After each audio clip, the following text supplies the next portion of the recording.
సుమన్ టీవీలో మీ business promotions కోసం ఈ కింది నెంబర్ను సంప్రదించగలరు.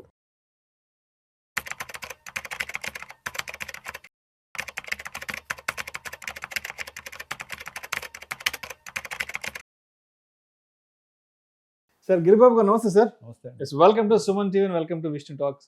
ఎస్, గిరిబాబు గారు రీసెంట్గా బెంగళూరుకి సంబంధించిన ఒక కపుల్, ఒక జంట ఫైనాన్షియల్స్కి సంబంధించిన ఒక 5 మనీ రూల్స్ చెప్పడం జరిగింది. అవి సోషల్ మీడియాలో బాగా వైరల్ అవుతున్నాయి. ఫ్యాన్సీ కారు లేదు, బ్రాండెడ్ బట్టలు లేవు. బెంగళూరు జంట చెప్పిన 5 మనీ రూల్స్ వైరల్. హంగులు కాదు, సౌకర్యానికే ప్రాధాన్యం. వస్తువుల కంటే ట్రావెల్ అనుభవాలకే ఖర్చు. హెల్త్ ఫిట్నెస్ పై ఖర్చు, పెట్టుబడిగానే భావన. ప్రతి ఏడాది పెట్టుబడులు పెంచే ప్లాన్. ఖర్చుల నిర్వహణలో భార్యాభర్తల భాగస్వామ్యం. సో అంటే ఈ బెంగళూరు జంట ఎవరైతే చెప్పారో ఈ 5 మనీ రూల్స్ అనేవి సోషల్ మీడియాలో బాగా బజ్ క్రియేట్ చేసి, వైరల్ క్రియేట్ చేసి, ఎస్, వాళ్ళు చెప్పిన ఈ మనీ రూల్స్ని మన జీవితానికి మనం ఎలా అన్వయించుకోవాలి, వీటిని ఎలా అర్థం చేసుకొని మనం కూడా ముందుకు సాగాలి అంటారు ఫైనాన్షియల్గా? నార్మల్గా మనము ఇంతకుముందు ఒక వీడియో చేసాం, ఒక 27 ఇయర్స్ టెక్కి ఎలా తన ఫైనాన్షియల్ లైఫ్ని డిజాస్టర్ చేసుకున్నాడు అనేది. సో ఇలా చేసుకోకుండా ఎలా ఉండాలని చెప్పడానికే ఇది ఒక మంచి ఉదాహరణ. ఇప్పుడు చాలామంది ఒక డీసెంట్ శాలరీ రాగానే, అంటే వైఫ్ అండ్ హస్బెండ్కి ఒక 3-4 lakhs టేక్ హోమ్ రాగానే ఇమీడియట్ ఫ్యాన్సీ కార్కి వెళ్ళిపోతారు. ఫ్యాన్సీ కార్ అంటే మినిమం తక్కువ 30-40 lakhs తక్కువ ఉండదు. ఆబ్వియస్లీ 30-40 lakhs కార్ ఉంది అంటే దాని ఇంటీరియర్స్కి మళ్ళీ ఒక కొంత ఖర్చు అవుతుంది. 3-4 లక్షలు పెడతారు. ఈజీగా పెడతారు ఫ్యాన్సీ కార్. మంచి జూబ్లీ హిల్స్ లో, బంజారా హిల్స్ లో మంచి దానికి వెళ్ళి షోరూమ్కి వెళ్ళి మంచి ముస్తాబ్ చేస్తారు. ఇవన్నీ చేస్తే 45-40 లక్షల పైనే అవుతుంది ఫ్యాన్సీ కార్ అంటే. అంత కారు మనం తీసుకుంటే మనకు వచ్చే శాలరీలో ఎంత ఈఎంఐ కడితే క్లియర్ అవుతుంది అంటే ఆల్మోస్ట్ 6-7 years ఈఎంఐకి వెళ్ళిపోద్ది. అంటే మన యొక్క ప్రొడక్టివ్ ఇన్కమ్ అంతా కూడా ఒక అన్ప్రొడక్టివ్ ఎక్స్పెండిచర్ పెడుతున్నాం.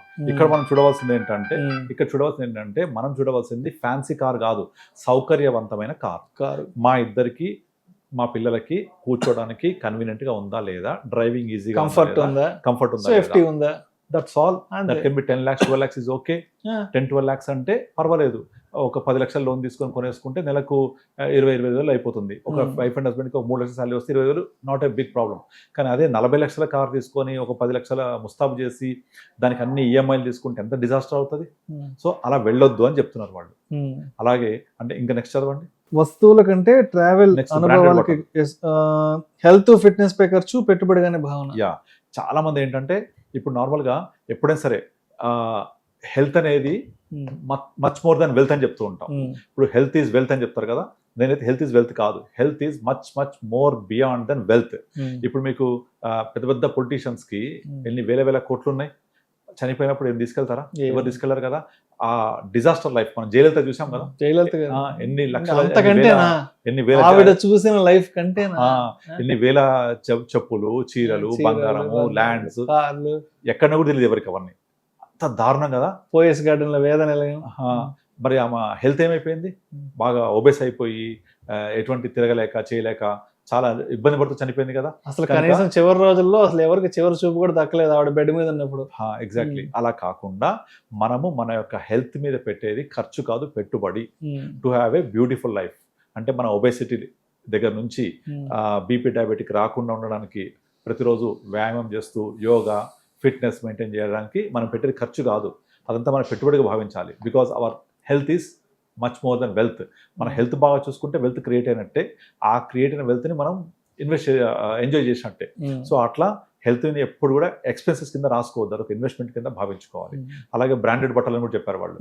బ్రాండెడ్ బట్టలు అంటే నార్మల్గా మనకు రకరకాల బ్రాండెడ్ షోరూమ్స్ ఉంటాయి కదా, వాటిలో హ్యాండ్ బ్యాగ్స్ దగ్గర నుంచి, వాచెస్ దగ్గర నుంచి, బట్టల దగ్గర నుంచి టూ మచ్ కాస్ట్లీ ఉంటాయి. బ్రాండ్ ఫ్రీక్ అంటారు కొంతమంది. టూ మచ్ కాస్ట్లీ ఉంటాయి. అంత కాస్ట్లీ పెట్టి కొనుక్కునే ముందు మీరు దానివల్ల పెట్టే అనవసరపు ఖర్చుల బదులు, అన్ప్రొడక్టివ్ ఎక్స్పెండిచర్ బదులు మనము కంఫర్ట్ డ్రెస్, కంఫర్ట్ బట్టలు, కంఫర్ట్గా ఉండే అన్నీ చేసుకుంటే సరిపోతుంది. లైక్ కంఫర్ట్ కార్ లాగా కంఫర్ట్ బట్టలు. సో మనం ఏం చేయాలి, ఎట్టి పరిస్థితుల్లో మన యొక్క ఇన్వెస్ట్మెంట్స్ కానీ, మన యొక్క డబ్బులు కానీ ప్రాపర్గా ఎంత ప్రొడక్షన్ ఇస్తుంది మనకు అలా చూసుకొని చేయాలి మనం. అండ్ అదేవిధంగా ప్రతి ఏడాది పెట్టుబడులు పెంచే ప్లాన్. పెట్టుబడులు ఎట్టి పరిస్థితుల్లో మన దగ్గర ఉన్న ఇన్వెస్ట్మెంట్స్, శాలరీ ఎంత వస్తుంది, లాస్ట్ ఇయర్ ఎంత సేవ్ చేసాము, కొంచెం స్టెప్అప్ చేసుకుంటూ వెళ్ళాలి. ఇప్పుడు లాస్ట్ ఇయర్ నేను కనుక నా శాలరీలో 15% చేస్తే అసలు పెరిగింది కదా, ఆ పెరిగిన దాన్ని స్టెప్అప్ చేసుకోవాలి. అలా పెంచుకుంటూ వెళ్తే మనం ఎప్పటికో రీచ్ అయ్యే గోల్స్ని చాలా తక్కువ టైంలో రీచ్ అయిపోతూ ఉంటాం. అట్లా ఎట్టి పరిస్థితుల్లో మన యొక్క గోల్స్ని దగ్గర చేసుకుంటూ ఉండాలి అంటే మన ఇన్వెస్ట్మెంట్ని పెంచుకుంటూ వెళ్ళాలి. ఎట్ ద సేమ్ టైం మనకున్న ఈ మనీ మొత్తాన్ని చాలామంది ఏం చేస్తారంటే ఇంట్లో చిన్న చిన్న కార్యక్రమాన్ని అన్ప్రొడక్టివ్ ఎక్స్పెండిచర్ ఖర్చు పెట్టేస్తుంటారు. ఫర్ ఎగ్జాంపుల్ ఇంట్లో పిల్లల కోసం పంచలు కట్టడం అని, ఓణీలు వేయడం అని, ఇలాంటివన్నీ కూడా చాలా డిఫరెంట్ ఖర్చులు పెడుతూ ఉంటారు. సో వీటిలో పెట్టొచ్చు ఖర్చులు, మనకు ఒక కంఫర్ట్ గ్యాదరింగ్, ఒక నార్మల్గా అందరికీ మంచిగా కంఫర్ట్ ఉండేలాగా బెటర్గా చేసుకుంటే అయిపోద్ది. కానీ దీన్ని ఒక స్టార్ హోటల్లో ఒక పెళ్లి కంటే ఘనంగా చేసి నేను డబ్బులు బాగున్నాయని చూపించుకొని చేయడం వల్ల అన్ప్రొడక్టివ్ ఎక్స్పెండిచర్ కదా. ఇండియాలో మేజర్ లోన్స్ కానీ మేజర్ ఎక్స్పెండిచర్ కానీ ఈ అన్ప్రొడక్టివ్ ఎక్స్పెండిచర్లోకి వెళ్ళి, అంటే ముఖ్యంగా పెళ్లి శుభకార్యాలు లాంటి వాటికి ఈ మధ్య ఈ ధోతి ఫంక్షన్లని, హాఫ్ శారీ ఫంక్షన్లు రిసార్ట్లకు వెళ్ళి వారం 5 రోజులు 15 రోజులు 5 రోజులు ఖర్చు పెడుతున్నారు. ఎంత అయిందయ్యా అంటే 50 లక్షలు అయింది, 70 లక్షలు అయిందని చెప్తున్నారు. వాళ్ళ ఎన్నో సంవత్సరాల సేవింగ్స్ తినేస్తుంది అది. జస్ట్ చిన్నపిల్లలు 10-12 సంవత్సరాలు 15 సంవత్సరాల పిల్లల పంచగట్టే ఫంక్షన్లు, తర్వాత ఒకరోజు చేసి తిని వెళ్ళిపోతారు. హాఫ్ శారీ ఫంక్షన్లు వారం 5 రోజులు 15 రోజులు రిసార్ట్లు బుక్ చేసుకుని ఎగ్జాక్ట్లీ ఖర్చు పెడుతున్నారు. సో అదెందుకు అంటే నేను చూపించుకోవడానికి, వాళ్ళు తినేసి హ్యాపీగా బాగుందని వెళ్ళిపోతారు. తర్వాత ఎన్ని సంవత్సరాలు మనము ఆ అప్పులు తీర్చడానికి, లేకపోతే మన సేవింగ్స్ ఎన్ని ఇరోడ్ అయిపోతాయి, అవి ఎన్ని సంవత్సరాలు ఇంపాక్ట్ అవుతుంది. అలా చేయొద్దు అని ఆ బెంగళూరు కపుల్ మనందరికీ చెప్తున్నారు. సో అట్లా మనం చేసే ప్రతి ఎక్స్పెండిచర్కి ఎంత మైలేజ్ ఇస్తుంది, ఎంత ప్రొడక్టివిటీ ఇస్తుంది, మనకు ఎంతవరకు ఖర్చు తట్టుకోగలము, మన సేవింగ్స్ని ఎంతవరకు ఇంపాక్ట్ చేస్తాయి, మనకు వచ్చే టోటల్ శాలరీలో ఎంత పోర్షన్ ఉంది. ఫర్ ఎగ్జాంపుల్ ఇప్పుడు ముఖేష్ అంబానీ వాళ్ళ కొడుకు పెళ్ళి ఒక 5-6 నెలలు చేశాడు, చూస్తుంటాం కదా. ఆయనకున్న మొత్తం సంపద అది 0.1% కూడా ఉండదు అంతే కదా. 0.1 అది ఆయన రేంజ్కి ఓకే. కానీ మనము దాన్ని ఇమిటేట్ చేసి మనం కూడా 6 నెలల పెళ్లి వారం రోజులు పెళ్లి చేసుకోవాలి, 5 రోజులు పెళ్లి చేస్తే మీకు ఉన్న ఆస్తితో కాదు మీ యొక్క పొదుపు కూడా అన్ని ఇరోడ్ అయిపోతూ ఉంటాయి. మళ్ళీ అవన్నీ నేర్చుకోవాలిసరికి పుణ్యం కల కాస్త గడిచిపోతుంది. కనుక ఎప్పుడు కూడా మనం ఇమిటేట్ చేయొద్దు. మనకు ఎంత ఉంది డబ్బులు, ఎంత ఆదాయం వస్తుంది, ఎంత ఖర్చు అవుతుంది, నేను ఎంత ఇన్వెస్ట్ చేయగలను లేదా స్పెండ్ చేయగలను అని చూసుకొని ప్లాన్ చేసుకుంటే మనకి ఏ ఇబ్బంది ఉండదు. కనుక ఈ బెంగళూరు కపుల్ అందరికీ వాళ్ళ యొక్క ఎక్స్పీరియన్స్ని పంచుతూ చాలా మంచి పోస్ట్ పెట్టారు. సో అట్లా మనకున్న ఎక్స్పెండిచర్ని బ్యాలెన్స్ చేసుకుంటూ, comfort is very important rather brand. Comfort of clothes is important rather brand. ఇప్పుడు చాలా మంది బ్రాండ్ మోజులో పడి విపరీతంగా ఖర్చు పెడుతూ ఉంటారు, ఎందుకంటే బ్రాండ్ అది. అండ్ ఇంకోటి కూడా గిరిబాబు గారు విపరీతమైన షో ఆఫ్ అయిపోయింది. అంటే ఫ్యామిలీస్లో వాళ్ళని వాళ్ళు ఎక్కువ చూపించుకోవడానికి, జాబ్ వచ్చిన 1 ఇయర్కో 2 ఇయర్స్కో మీరు చెప్పినట్టు ఇంతగా 25-30 లక్షలు పెట్టి కార్లు కొనుక్కోవడము, తర్వాత ఆ సెల్ ఫోన్ కూడా 1,00,000, 2 లక్షలు పెట్టి అబ్రాడ్ నుంచి యాపిల్ ఫోన్, యాపిల్ 16 ఫారిన్ నుంచి తెప్పించుకోవడం. అంటే కేవలం ఆ ఇంట్లో ఉన్న మిగతా కుటుంబ సభ్యులకు కూడా మీ అందరి ఫోన్ల కంటే మా ఫోన్లే చాలా కాస్ట్లీయెస్ట్ ఫోన్లు, మేము వాడేది చాలా కాస్ట్లీయెస్ట్ కారు. అది యాపిల్ రిలీజ్ అయిన మరుక్షణం కొనేసి పోస్ట్ పెట్టాలి, ఇన్స్టాలో పోస్ట్ పెట్టాలి, ఫేస్బుక్ లో పోస్ట్ పెట్టాలి, నేను కొనేసుకున్నాను చెప్పడానికి. ఆ యాపిల్ ఫోన్ కొనడానికి రిలీజ్ ముందు రాత్రి షోరూమ్ బయట రోడ్ల మీద పడుకునే వాళ్ళు, ప్లాట్ఫామ్ లో ఇన్ని విచిత్రాలు చూడలేదు. ఇవన్నీ మళ్ళీ ఎంతకాలం ఉంటుంది దాని వయసు ఎంత? ఒక స్మార్ట్ ఫోన్, ఒక యాపిల్ వయసు నేల మీద పడితే పగిలిపోద్ది. అది 1 year 2 years, మళ్ళీ 2 years తర్వాత పాతగా కొత్త మోడల్ వస్తుంటే మళ్ళీ కొనాలి, ఈఎంఐతో వెళ్ళిపోతాము. అది ఎంత 1,30,000 ఉంటుంది. అది 1,30,000 అంటే ఒక 1 year 1.5 year అయిపోగా దాని వాల్యూ అయిపోద్ది, మళ్ళీ 1,30,000 కావాలి. దానివల్ల అది సాధించేది ఏంటి? సో ఇక్కడ చూడాల్సింది మీ ప్రెస్టేజ్ ఇష్యూ కాదు, కంఫర్ట్. మీకు 20,000-30,000లో కూడా అలాంటి ఫీచర్స్ తో ఫోన్ వచ్చేది ఉంటే okay, you can continue that.